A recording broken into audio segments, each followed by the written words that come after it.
dear beloved, Boss Mike, Cervera. Nako po mga kababayan, malupitan ito. Pasok na natin to. Pasok! Mga kapatid, update muna tayo ng mga nangyari sa Malacanang. Kalalabas lamang ng Executive Order number 110 na nilagdaan ni Pangulong Bongbong Marcos at sa bisa nga nitong EO 110 ay inideklara na ng Malacanang na nasa ilalim ng State of National Energy Emergency ang ating bansa dahil nga po yan sa nangyari. State of National Emergency mga kababayan. Dahil po rito sa krisis ng gasolina ng langis. Dahil po dyan sa nangyayari na gera, saan? Sa Middle East. Liwanagin natin sa mga DDS, mga bobo kasi yan. Hindi po kasalanan ni Pangulo itong nangyayari. Wala ninuman sa ating mga matitino ang may kagustuhan. Malamang mga DDS natutuwa dyan. Pero tayo mga kababayan, Jose Jr., wala tayong magagawa Nauunawaan natin Susi de la Cruz. Di ba? Sila, sabi ko nga, baka natutuwa dyan sa nangyayari. Kasi marami na naman silang gagawing mga fake news para paangatin si Sara Duterte.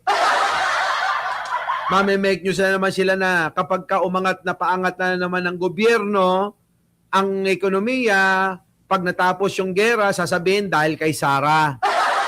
Samantalang si Sara ngayon, kita nyo, hindi makita. Sabi ko nga sa inyo, meron pa palang natitirang hiya. Nung magsalita, nagbasa, nakataas na balikat para makita at minulagat pati mata. Naging mali pa rin yung pagbasa. Kaya yung scriptwriter niya, banas na banas sa kanya. Pero alam nyo ba ang nangyari? Si Sara pa ang may ganang magalit. Kita mo, yung kabobohan mo, wag mong ipapasa. Ngayon, ito na. 110. EO 110. Pasok. Kayaring gulo sa Middle East na ang resulta ay nagsasuffer ang ating bansa dahil sa patuloy na paglobo ng presyo ng petrolyo. Narinig nyo? Dahil daw sa Middle East. Ibig sabihin, yung pananaw na ganon, pang matalino. Siyempre, yung mga bobo, ang paninisi kay Pangulo.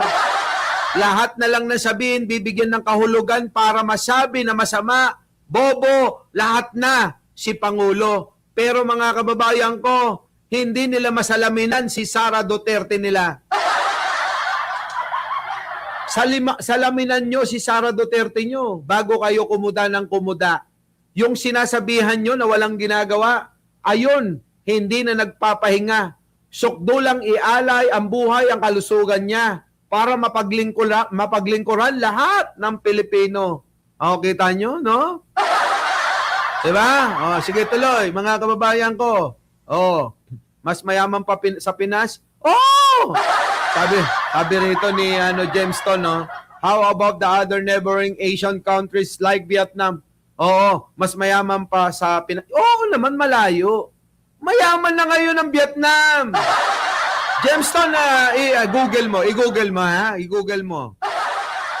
O kaya ChatGPT. Gayahin mo si Sara. Ito na, pasok. Hindi natin alam kung hanggang kailan tatagal yung gulo sa Middle East. Hindi natin alam kung gaano kalaki ang magiging epekto nito sa ating supply. At kasabay nga ng pagdedeklara ng State of National Energy Emergency ay binuo rin ng Malacanang ang tinatawag na uplift. Ito yung binanggit ni Palace Press Officer Claire Castro kahapon na bumuo sila ng Crisis Management Committee. So sa bisa ng EO na ito, tinatawag nila itong committee na ito na uplift o Unified Package for Livelihoods, Industry, Food, and Transport. Ang komite na ito ang tututok para ma-ensure yung national interest ng ating bansa. Magkaroon tayo ng stable na energy supply at saka dire-diretso yung delivery ng ating mga pagkain dahil yan ang crucial para sa ating lahat. Ang nasabing komite na ito na tinatawag nilang Uplift ay pangungunahan ni Pangulong Bongbong Marcos. Yan, kita nyo mga kababayan ko, numeriano. Kokoy, sabi ni Yusek, walang krisis sa gasolina. Mali ka naman hindi naman ganun. Ang sabi niya lang, wala pang krisis. Ang ibig sabihin nun, hindi pa tiyak kung ano mangyayari doon sa Middle East. Kayo talaga, wala na kayong mga nakita kundi si Atty. Claire Castro. Tao lang, ano ba kayo? Hindi naman perpekto yung tao. Bakit kayo ba perpekto? Ako nga hindi perpekto di ba? Kahit nga si Mang Pekto Di ba, no? Ganun talaga. Kung may pagkakamali, hindi nyo nalang pagbigyan. Tinitignan nyo yung maliit na butil na dumi sa isang bilao ng bigas. Hindi nyo nakikita yung lawak ng mga bigas na puting-puti. Ano nakita nyo? Yung dumi. Di ba, no? Sabi ni Jameson, kasalanan ng mga magnanakaw sa gobyerno. Kaya mahirap ang Pinas. Kasalanan din ni Duterte. Nagnakaw sila ng nagnakaw Kaya nga hindi mabuksan yung kanilang mga bank account kasi makikita yung mga nagpasukan na mga kwarta na mga ninakaw nila. Ngayon, ang Pangulong Bongbong pala mangunguna dito. Pasok. Ng bansa bilang chair at ang magiging miyembro ng nasabing komite ay ang executive secretary at ang mga kalihim. Si Recto yun. Kim ng Department of Energy, Department of Transportation, Department of Social Welfare and Development, Department of Agriculture, Department of Finance, Department of Economy, Planning and Development o DepDev at ang kalihim ng Department of Budget and Management. Yan, mga kababayan ko. So, pagtutulong-tulungan nila ngayon, ito, mga kababayan, para kahit papano maibsan yung pong ating mga nararanasan para makontrol, mga kababayan, na mahirapan ng marami. Ang tanong, nasan si Sara? Diba, mga kababayan ko? Kung si Sara presidente niya, baka nataranta yan. Kung si Sara presidente, mga kababayan, alam nyo, yung ganitong panahon, si Sara, baka nagpatiwakal yan. Mga kababayan ko, kita nyo naman, konting problema lang kay Sara. Sinasaktan niya na yung sarili niya. Paano pa kaya yan, sandamakmak na problema? Diyos ko po. Baka tumalon sa rooftop yan. Diba? Baka isiping magdarna na lang kaya ako. Diba?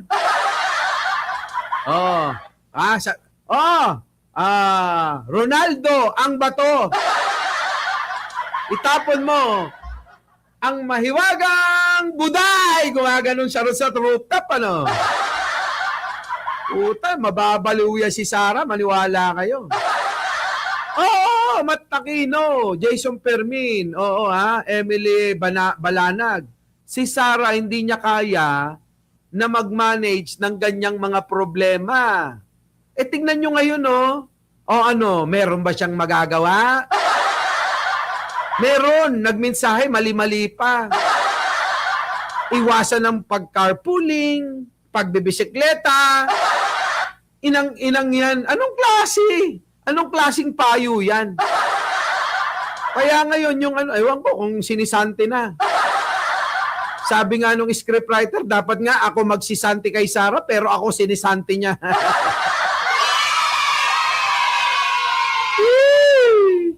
Kasalanan ko ba, Boss Mike?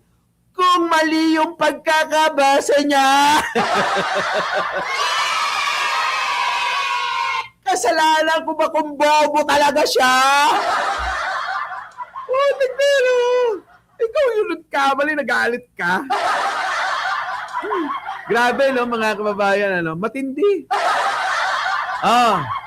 So paano, mga kababayan, no? Ano na ba nangyayari kasi? Ito na. Pasok! Parang hakbang tulad ng pagtitipid sa kuryente. Wait, dito umpisa natin. Pasok! State of National Energy Emergency diniklara na ni President Bongbong Marcos. Bakit? Pasok! Mga kapatid, nagdeklara na ng National State of Energy Emergency si Pangulong Bongbong Marcos. Dahil pa rin po yan sa tensyon sa Middle East na banta sa supply ng langis. Kapag sinabing State of Energy Emergency, ibig sabihin may banta sa kakulangan ng enerhiya. Narinig nyo mga DDS, huwag kayong tatanga-tanga ha. Sa panahon ngayon, mas okay nang gayahin nyo si Sara, manahimik na lang kayo. Kaysa magsalita pa kayo, mga bobo naman kayo. Kung ano-ano naman sasabihin nyo. Imbis na tumulong kayo, maninira pa kayo. Wag na, hindi kailangan yan sa panahon ngayon, maawa kayo. Maawa kayo sa mga sarili ninyo. Ha? O gayahin nyo si Sara. Pwede ba? Yung mga DDS nananawagan kami. Kailangan ito dahil may krisis sa enerhiya.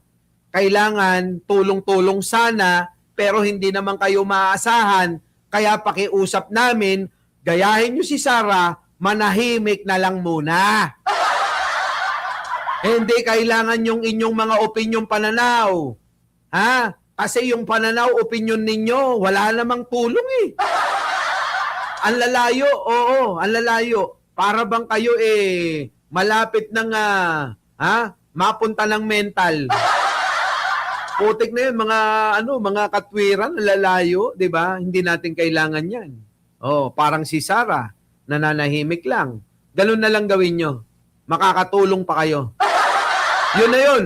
Wala na kayong ibang gagawin, ha? Kami na bahala. Kami na nila Pangulong Bongbong Marcos ang bahala. Ang gagawin nyo lang para makatulong, mananahimik lang. Doon kayo sa isang sulok magkwentuhan. Ganun lang gagawin ninyo. Nakatulong na kayo nun. Pwede ba? Monaling, Boss Mike, wala silang bayad pag hindi sila maninira. Yun na nga tingnan nyo, pasok. Kaya pwedeng magpatupad ang pamahalaan Nako. ng agarang hakbang tulad ng pagtitipid sa kuryente, Aha. pagkontrol sa supply at Aha. mahigpit na monitoring. Nako. Kasabay nito, binuo ang Uplift Committee na pamumunuan ng Pangulo. Sila ang magbabantay sa supply ng langis, pagkain at iba pang essential goods. Alam nyo mahalaga rito yung mga kumukonsumo ng energy. Sino po yan, mga kababayan ko? Ang Meralco. Kayo, mga taga Meralco, baka naman, wag na muna kayong kumita. Pwede ba yung sapat-sapat lang? Tanggalin nyo muna yung mga kita nyo. Nasa krisis tayo. Etong mga ito kasing mga negosyante, mga oligarko, marami rin naman dyan, talagang sarili lang yung interest din nila, iniisip nila. Imbis na tumulong sa taong bayan, pahihirapan. Pwede naman kasi, ang gawin nyo, wag na muna kayong kumita. Saglit lang yan. Di ba? Saglit lang naman yan Di ba? Hayaan mo na niyan, Leslie na vlog. Mga nagpapapansin sa akin Hindi ko naman pinapansin yung mga yan. Bayaan mo na, mga bobo yan mga tatanga-tanga yan.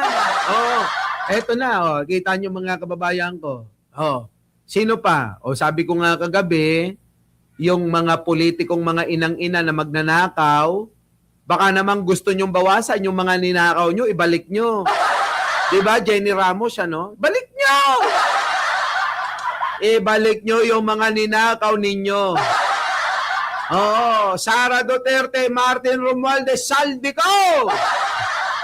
Mga kababayan, kapag nakuha natin yung mga pera ng mga yan, ng mga ninakaw nila, sigurado mga kababayan, malaking tulong Sino pa? Yung mga magnanakaw, Gardiola. Yung mga Yap sa Benguet. Yung mga yan, mga Diskaya. Yung mga kongresista, Joel Villanueva, Jinggoy Estrada, mga Rebilla. Yung mga nababanggit ko, Chis Escudero. Oh, 'di ba? Yung mga magnanakaw. Kayo mga tinutukoy ko mga magnanakaw, pangunguna o nangunguna, Sara Duterte, Digong Duterte, nakakulong na eh.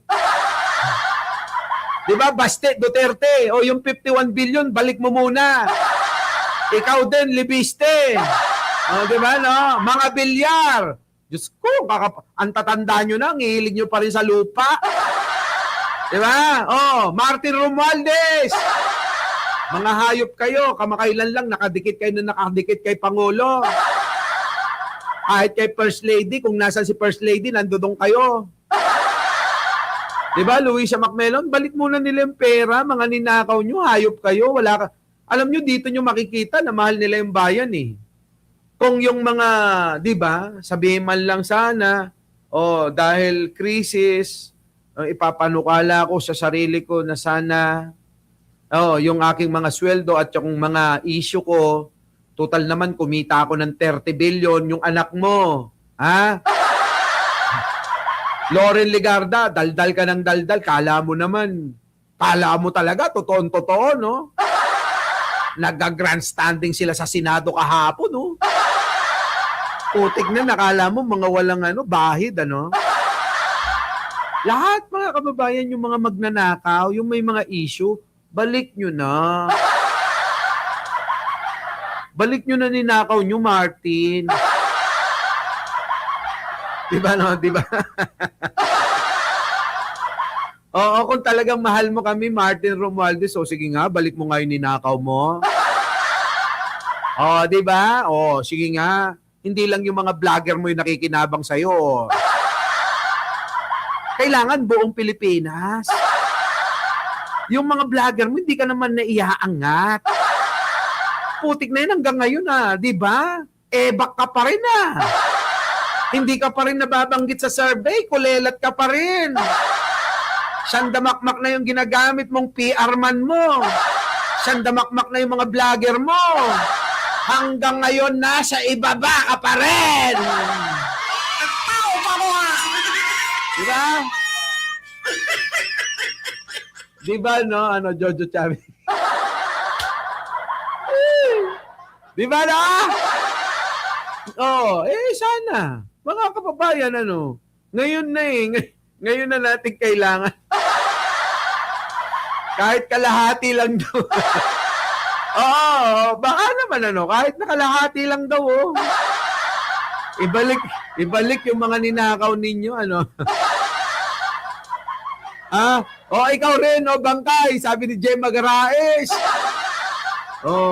Grabe, ipadala, sabi ni Gemstone sa Middle East ang mga yan. Magbantay ng oil tank. Nako, Ligarta gumante kay DOI Secretary Garin, sabing ganon. Mamaya talakayin natin yan. Sisiguruhin nilang tuloy-tuloy ang serbisyo sa publiko at mapoprotektahan ang mga pinaka-apektadong sektor. Layunin nitong hindi lang maiwasan ang krisis, kundi mapanatiling umaandar ang ekonomiya. Yon, ang maganda.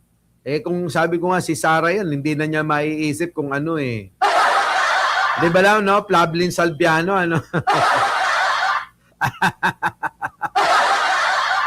Ore, bagbagang, Boss Mike, Martin Nack.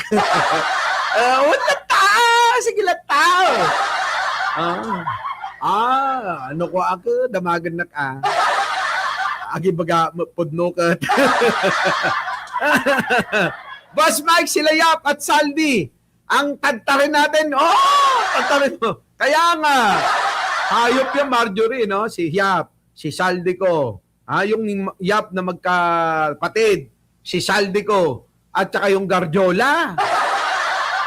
Hayop na mga yan Yung mga yan, gigil na gagil ako talaga sa kanila.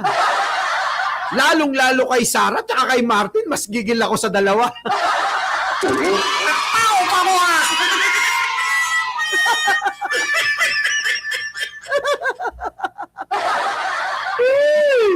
Ewan ko sa inyo. Top Gun, Ano ang ebidensya at resibo mo na magnanakaw si Martin? Pakidetalye kung may hawak ka na. Patawag niyo ako sa Senado at Kongreso. pagka pinatawag nyo ako, doon ako magsasalita. Kita nyo, takot yung mga yan sa akin. Oh, sige, hinahamon ko kayo. Ipatawag nyo ako sa Kongreso tsaka sa Senado, doon ako magsasalita. Di ba, SP Kirit, ano? O, tingnan nyo, takot yung mga yan. Sasabihin ng mga kampo ni Martin, huwag nyo ipatatawag yan si Mike Cervera. Naku, lagot tayo. Huwag nyo ipatatawag yan. Nako, yari tayo dyan. Okay ba? O, yan yung hamon ko. Ha? Pwede ba? Pwede ba yun? May pet sabi sa... Tama, mali. Yun ang tamang venue. Di ba, Luciano Rivera, no? Tama, di ba? Ayan, no? Kita mo, si James Kay, galit na galit. No? Martin at Saldi, padala sa Middle East. Sama mo naman si Sarah. Si James yun gusto. Si Martin lahat, tsaka si Saldi. Paano si Sarah? Kailangan, magkakasama. It's just me. Ganun. Eto na. Oh, so, paano? Si Sarah, sigurado. Hindi kaya yan. Ano pa, next Boss Mike? Eto naman kasi. Ito naman kasi si Uncle Donald Trump. Parang napapaniwala mo na ako, boss. Naku. Kaya nga, Miss Sunshine, itanong nyo sa kanila. Sabihin nyo, patawag ako sa Kongreso, doon ako magsasalita. Lagi ko sinasabi yan, di ba? Our beloved Boss Mike.